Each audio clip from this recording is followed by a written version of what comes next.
As a Shopify partner, you get unlimited development stores.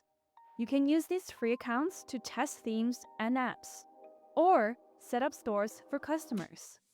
There are two distinct types of development stores, each with different capabilities and limitations.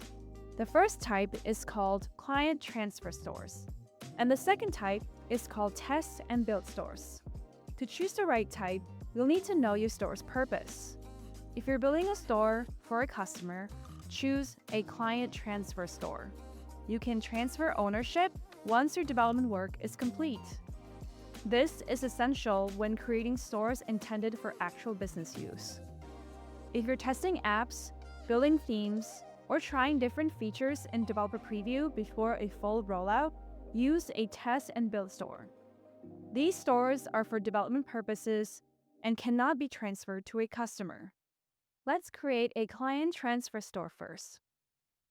Start by going to your partner dashboard and clicking on Stores on the left navigation sidebar.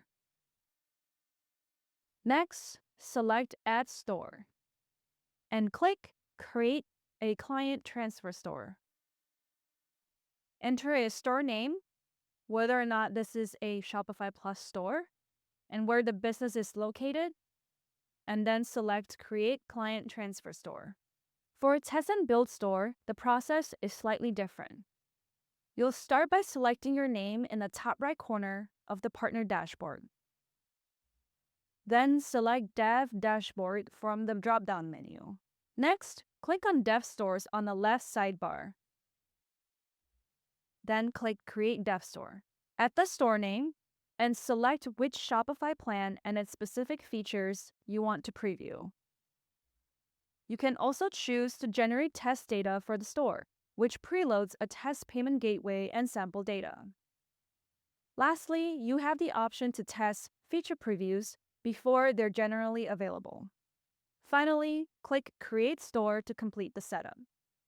Choose the right type of development store from the start to save time and avoid limitations later in your workflow. Remember, use client transfer stores when building for customers, and test and build stores under the Dev dashboard when developing and testing apps or features for yourself.